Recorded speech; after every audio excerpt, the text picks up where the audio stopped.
নমস্কার প্রিয় বন্ধুরা, আজকে আমরা জানব ভগবান শ্রীকৃষ্ণ ও মৃত্যু ভয় সম্পর্কিত একটি অনুপ্রেরণামূলক গল্প। তাহলে চলুন প্রিয় দর্শক, আর দেরি না করে শুরু করা যাক। নগরীতে এক ব্রাহ্মণ বাস করতেন।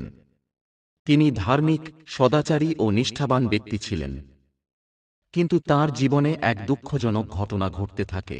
তার একের পর এক সন্তান জন্মের পরই মারা যেতে থাকে। প্রতিটি মৃত্যুর পর তিনি শোকে ভেঙে পড়তেন, কিন্তু কখনো ঈশ্বর বিশ্বাস হারাননি। শেষবার যখন তার নবম সন্তানও জন্মের সঙ্গে সঙ্গে মৃত্যুবরণ করে, তখন ব্রাহ্মণ দ্বারকা নগরীতে এসে রাজা অর্জুনের শরণাপন্ন হন।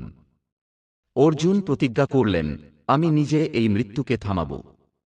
এবার যদি শিশুটি মারা যায়, তবে আমি অগ্নিতে প্রবেশ করব। অর্জুন তার সব অস্ত্র দিয়ে সুরক্ষা বলয় সৃষ্টি করলেন, কিন্তু তবুও শিশুটি জন্মের পরই অদৃশ্য হয়ে গেল।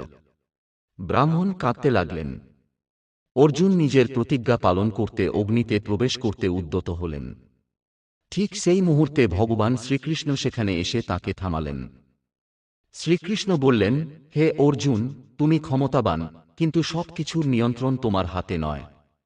মৃত্যু, জন্ম, এই সবই মহাকাল ও আমার ইচ্ছার অংশ। চল, আমি তোমায় সত্য দেখাই।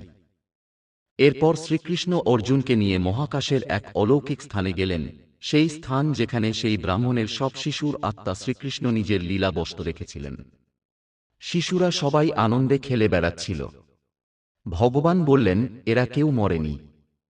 আমি এদের আমার ধামে এনেছি, কারণ এদের পিতা ছিলেন সত্যপরায়ণ। এখন সময় এসেছে তাদের ফিরিয়ে দেওয়ার। তৎক্ষণাৎ সব শিশুকে জীবন্ত করে শ্রীকৃষ্ণ ব্রাহ্মণের কাছে ফিরিয়ে দিলেন। শ্রীকৃষ্ণ এই লীলার মাধ্যমে বললেন, মৃত্যু ভয়ের কিছু নয়, তা হল শুধু এক নতুন রূপান্তর। যিনি সত্য পথে চলেন, ভগবানের আশ্রয় নেন, তার জন্য মৃত্যুও সুধার মতো মিষ্টি। মৃত্যু কোনো শেষ নয়, বরং এটি আত্মার এক যাত্রা। যিনি ভগবানে বিশ্বাস করেন, তার জন্য মৃত্যু ভয়ের নয়। তাই শ্রীকৃষ্ণ আমাদের শিক্ষা দেন, ধর্মপথে চলো, ভয় নয়, বিশ্বাস রাখো। জয় শ্রীকৃষ্ণ।